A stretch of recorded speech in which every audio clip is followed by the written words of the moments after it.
Hello, Benny, and welcome to my channel. Thanks so much for having me.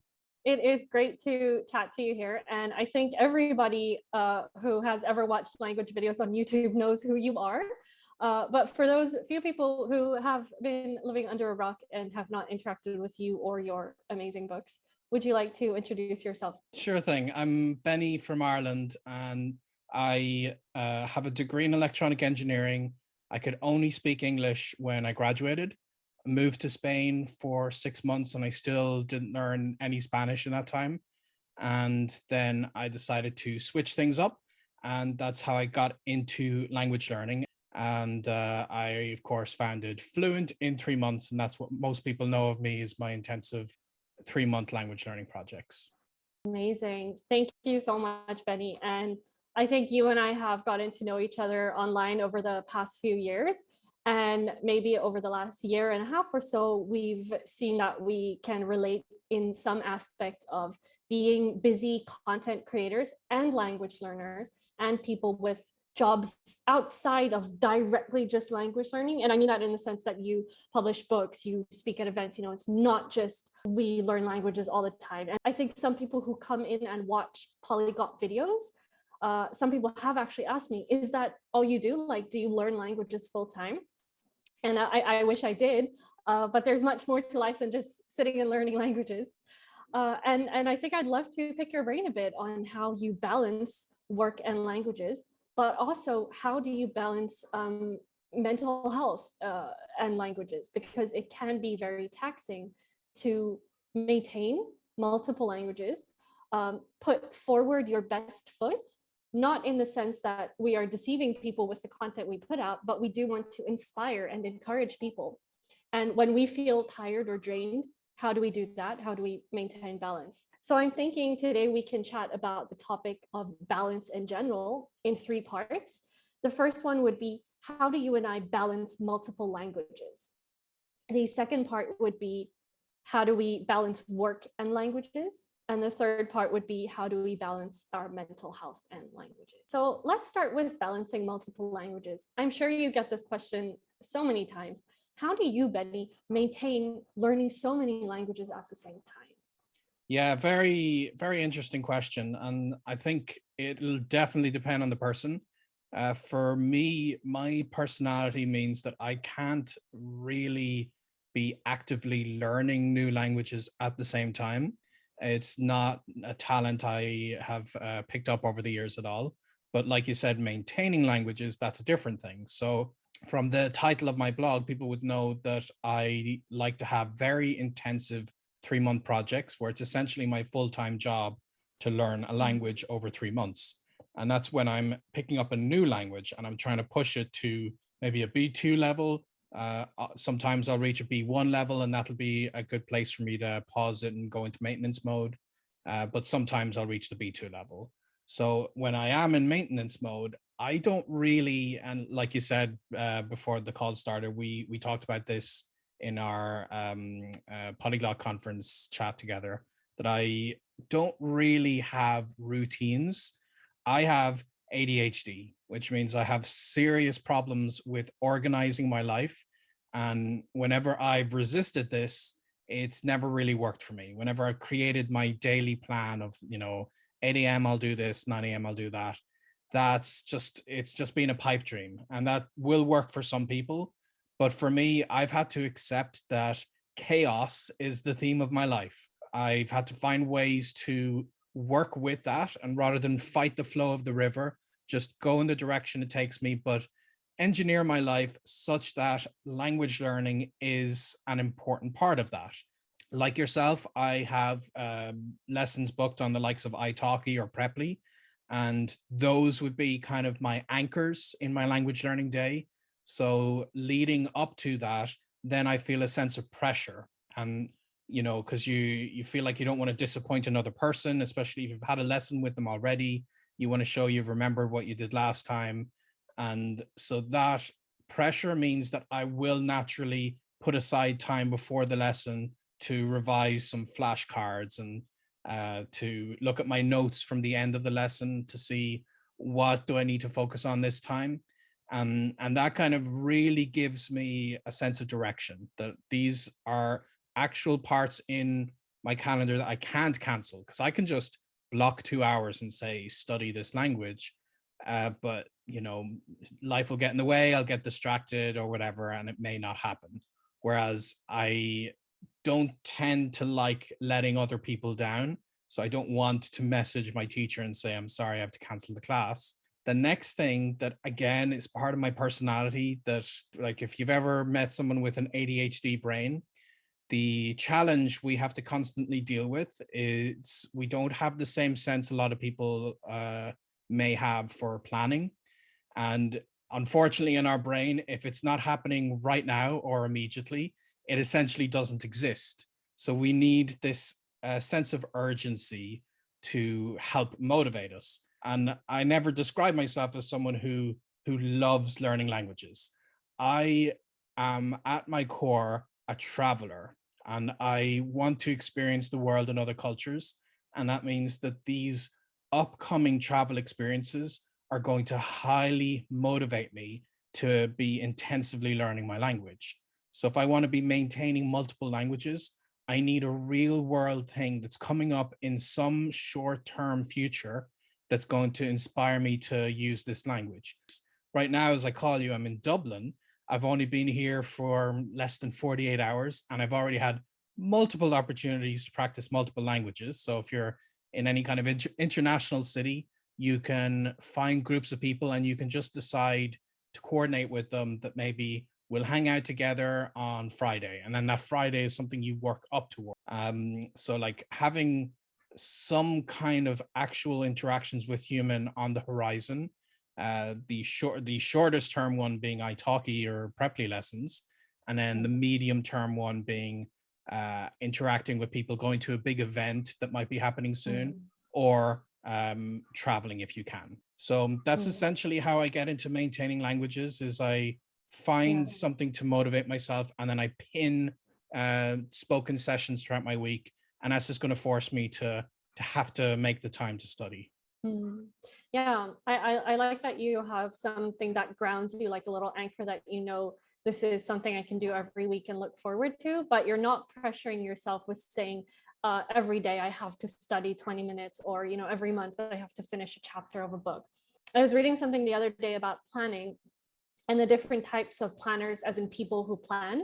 And the one I identified with, strangely enough, is the rebel. And I don't consider myself a rebel, but what it's described as is the person who will rebel against their own schedule. And I think maybe that will surprise a few people, because I do love, planning and writing things out. Do I stick to it as much as I say I do? Not really, because I feel I'm the one who told myself I have to study Korean for an hour tomorrow. I'm the one who can not do it and no one else will care, right? And I had to get to a point of trying it out and realizing maybe I don't like to schedule things in advance, and then zoom out a little bit and say, okay, I'm going to give myself much broader goals. And I find similarity in your intensive 3-month program to what I like to do is plan broader goals for every quarter of the year. And then I'll say January, February, March, my main focus is Hungarian, my sub focus is Spanish.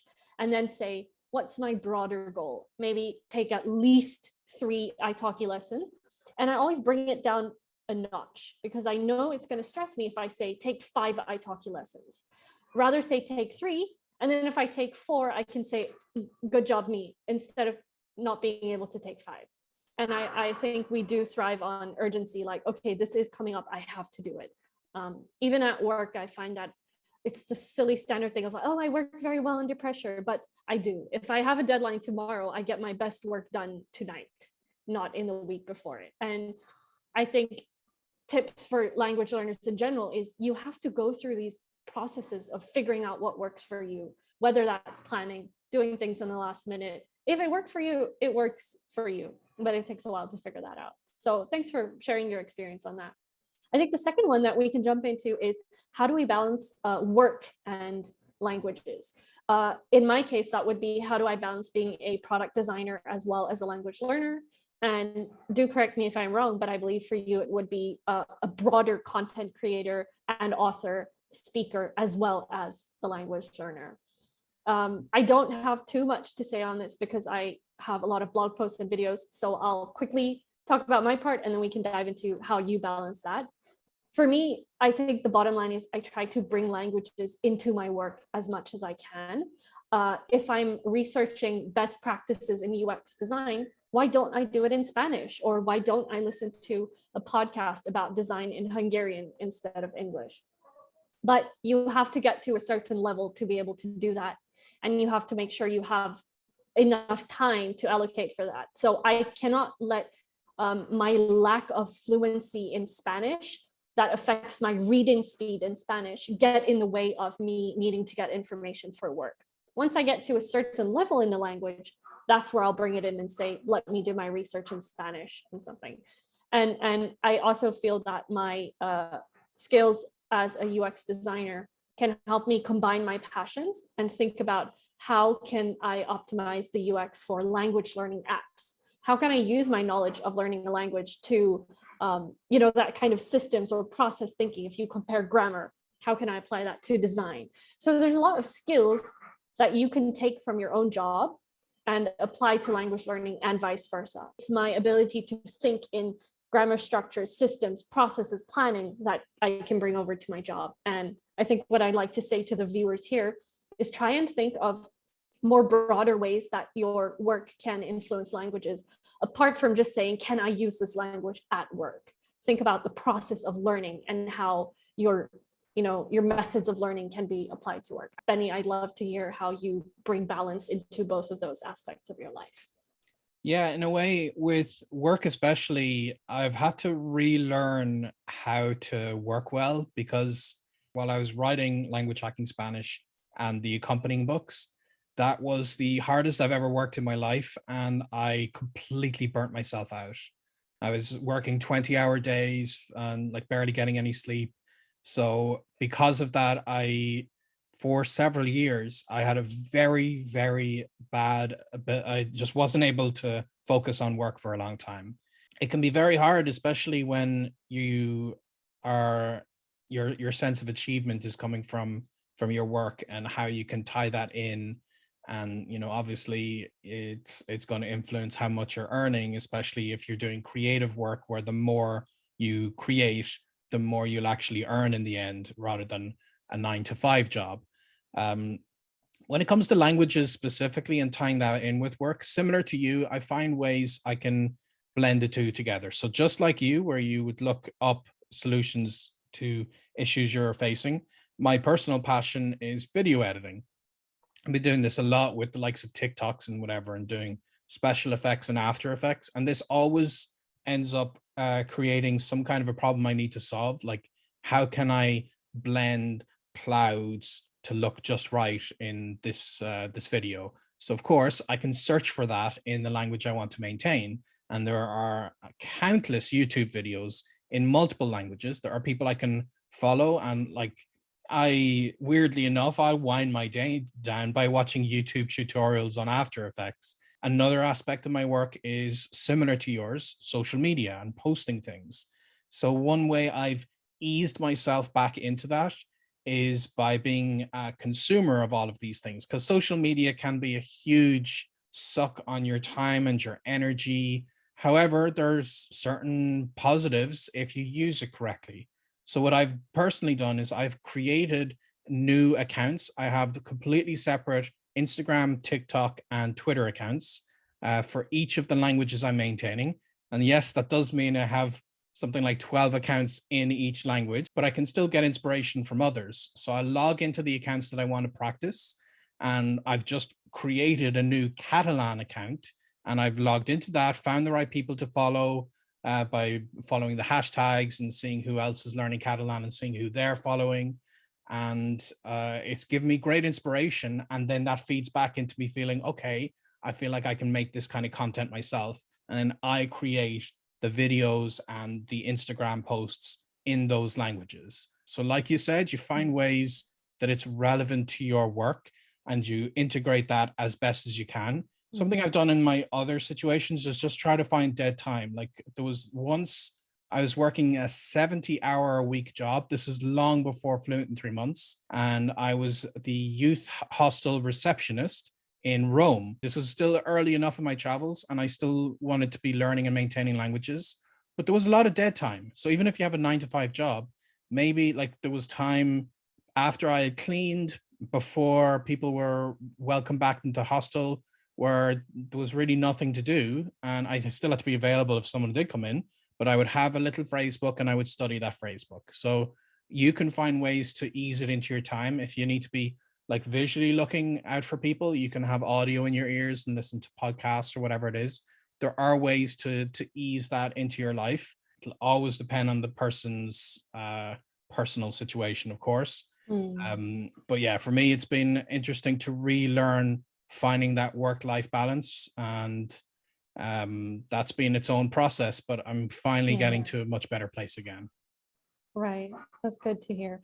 Yeah, I feel that no matter what we say, it's a very personal thing. There's no piece of advice that can apply to everybody, because somebody could have a job as a designer like myself and have the luxury of being able to listen to podcasts the whole day because you're moving pixels around on the screen. Somebody who is working in a call center cannot do that. So you have to find something that works for you, and that can be really tricky. Do you think there's something you could say to people who are saying like, okay, maybe we'll take a call center, for instance. I have to talk to people for hours on end. I can't listen to podcasts. I can't sit and read a book during my break. How do I make time for languages? Just very briefly, what would you say to that type of person? Well, ultimately, none of us can make time. We all have the same number of hours a day, but we can make sacrifices. And I've talked to some people who do have very demanding jobs, and they can't, there's just no way they can squeeze it into those jobs. You know, if you're teaching children or something, you can't be studying a language at the same time. It requires your full attention on the job. However, at the end of their day, the way they wind down, and I understand the thinking process is, you know, you've had an exhausting day, you just want to sit down and watch Netflix and turn your brain off. And I totally get that. But there are ways you can find relaxing content that you can enjoy in your target language. It's not as intensive as giving it your full attention, that, you know, you have a language lesson or something. Maybe you're truly too tired for that at the end of your day, but you can find content to watch on multiple streaming platforms in many different languages. You can read comic books or manga if you want something a little easier. Listen to music through free streamed radio from even the smallest languages will generally have some form of content you can find. It is a sacrifice because it's easier to just say, do you know what? I've had an exhausting work day. I just want to go to the pub with my friends and just decide that, okay, maybe for the next 3 months, I'm going to make this sacrifice that instead of going out with my friends 3 times a week, I'm only going to go out with them 1 time a week. And then my evenings are freed up. I'm still going to be exhausted. That's not going to change, but I'm going to find ways to at least use the little amount of energy I have left to enjoy something in my target language. But there is usually some way. I've talked to people with great challenges, with families and very demanding jobs. They still somehow found a way to learn languages. Yeah, I like that you say you do have to make a sacrifice if that's your goal. And the way I like to see it is everything you say yes to, you're saying no to something else. So if your dream is to become fluent in a language and you say yes to language learning, you're going to have to say no to extra nights at the pub, etc. And I think this conversation can segue quite nicely into us talking about mental health, because the one thing that I was thinking of while you were describing, like no matter how tired you are, you can try. But I found what helps for me in maintaining my sanity and also maintaining my languages is to release a lot of the expectations I have for myself. And the thing I really want to focus on is, even if you technically have 3 hours every day of dead time, maybe you only have 1 hour of mental strength for that time. And what tends to happen with planners, myself included, is you look at your calendar and you say, oh, I have 3 hours next Tuesday. I'm going to study for 3 hours. But you have a busy day, you have a busy life, and then you get to that and you are so mentally drained and you can't do anything. So per your suggestion, a good thing to do is something a lot more relaxing, like watching some content in the language, or saying, okay, I only have what feels like mental capacity for half an hour. And that is fine. A little bit is better than nothing at all. But I think at the core, it's very important to listen to how you feel. You're not going to learn optimally if you're lacking sleep, if you're mentally drained, right? So we have to find ways to take care of our mental health as well, because language learning can be taxing. It's a new skill that you're learning. It requires practice, but much like the gym, you need to take breaks in order for it to work better. And I've really found that with my Hungarian. I feel that recently I've been working so hard on my Spanish. I've gone to Spanish language exchange. I've been actively studying Spanish from textbooks, and Hungarian is one of my favorite languages, and I feel like I should be, actively learning it.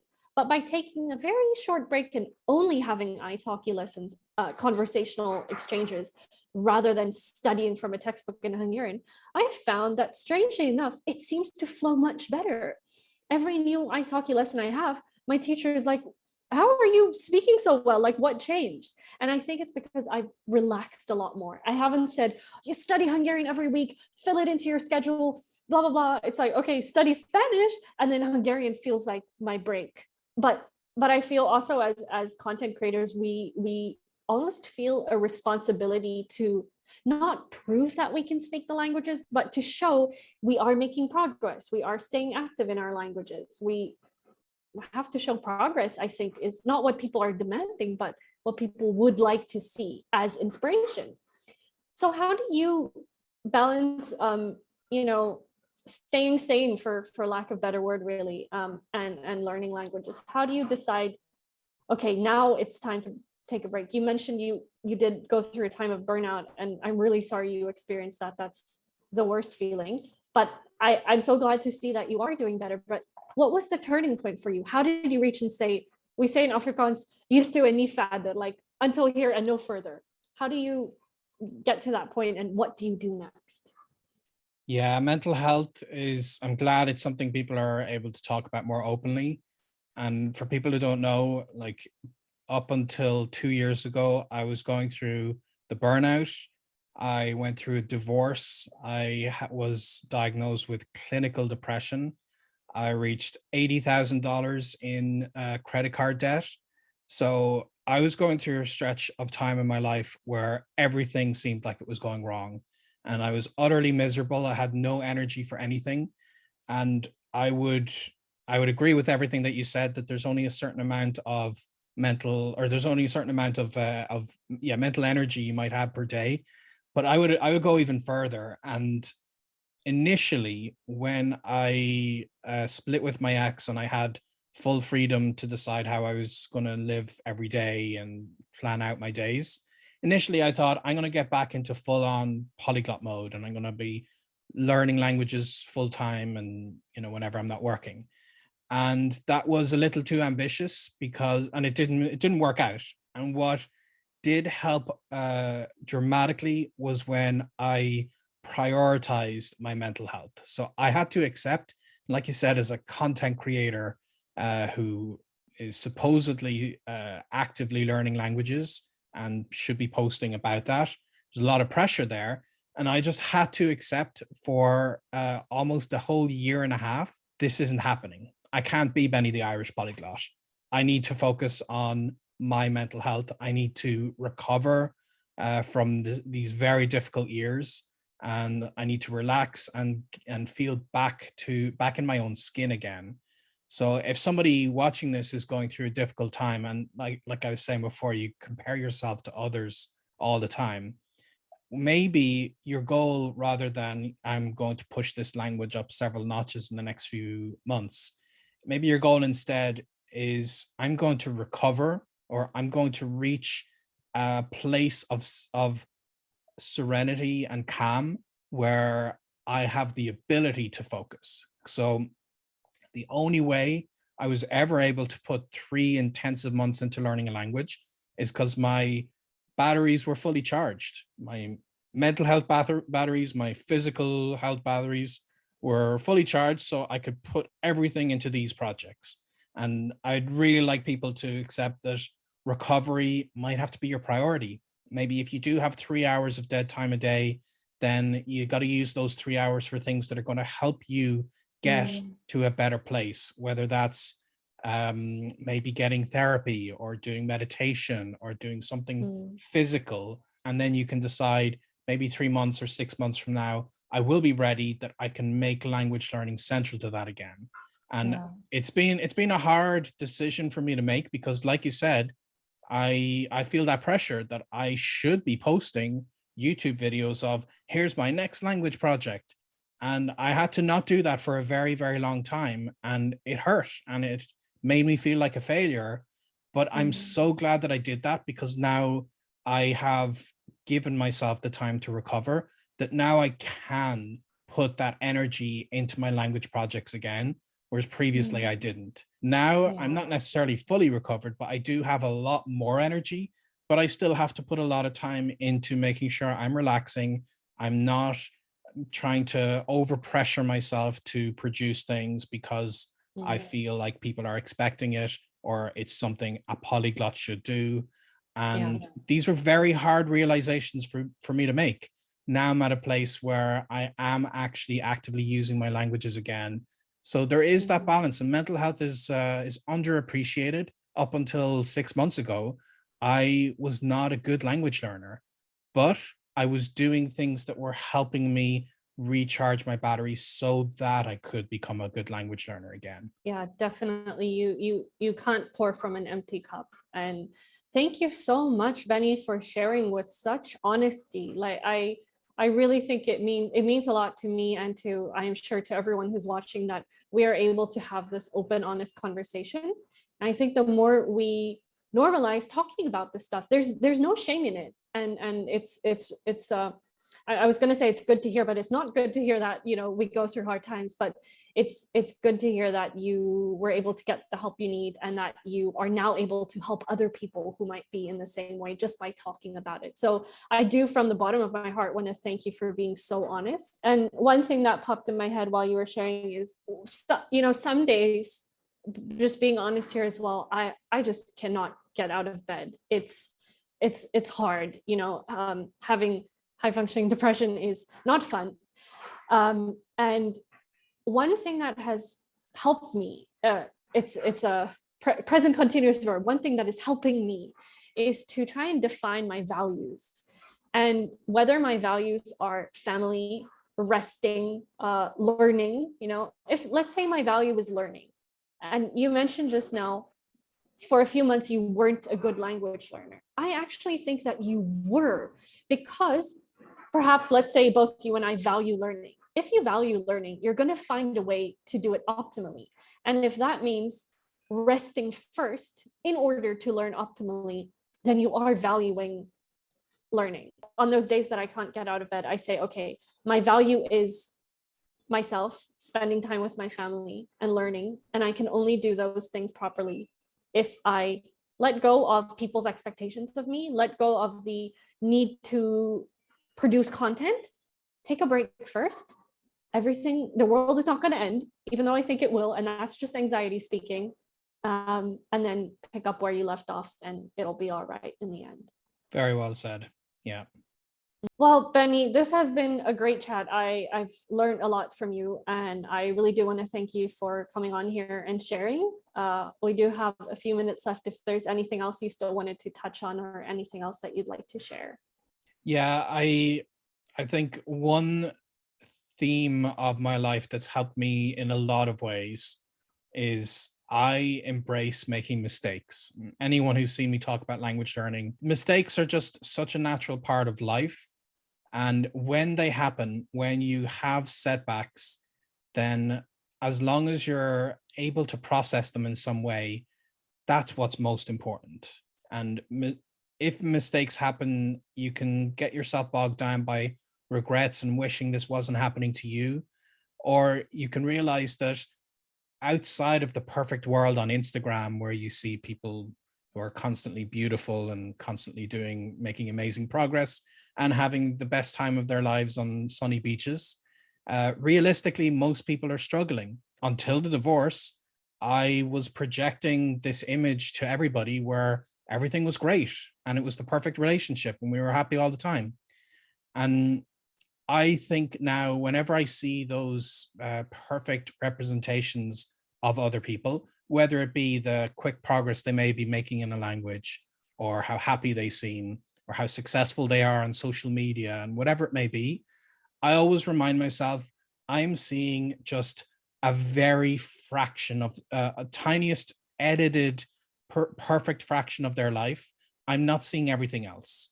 Everybody struggles in their own way, even if they don't share it with the world. And it's why when I see all of this amazing, successful stuff on social media, I don't try to think to myself, you know, my life sucks. I don't have the same successes they have.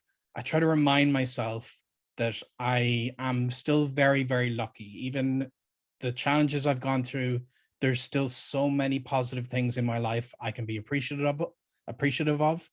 And that's just so important to keep in mind for people. And I hope they can remember that. That's really lovely to share. Yeah. And I think this is definitely a process. We don't wake up one day saying, from now on, I'm going to view everything from that perspective and be like, you know, everyone has a struggle. Don't be tempted to think that life is perfect. It takes a very long time and a lot of work that you have to do on yourself to be able to get to a point where you can say, I love seeing what these people are doing, but I also acknowledge that they also have problems. They're not perfect. And something I heard someone say the other day is they like posting nice, happy, positive content on Instagram because that's nice to see. You don't want to see anyone lying in bed saying, "Oh, I'm suffering again." But that is what happens in many cases. And it's good to have a very balanced perspective. And here we come for full circle back to the idea of balance. But it takes a long time to get to that point. And yeah, it's really good to connect to people like you who have worked through that process. So thank you so much for joining me today, Benny. Where can we learn more about you if people want to go check out your stuff? Absolutely. I mean, all my language learning advice, I continue to post often on fluentin3months.com. And I have 2 YouTube channels. One is for language learning, which is the same name that I just said. But on my other channel, just Benny Lewis, I'm actually going to focus on talking about mental health recovery and how I'm personally trying to get back into a full-time travel lifestyle again. But otherwise, you'll see me linked to my other accounts on Instagram, and I post on the likes of TikTok a lot. So I'm all over the place, but I will post when I'm ready for it, and not every single day, because I still have to accept I'm still on my own path of recovery. I appreciate you having me here. I hope I've helped somebody, and I hope I've reminded people in 2022 to go easy on themselves. Fantastic. Thank you so much, Benny, and I'll see you around. All right, take it easy. Bye-bye.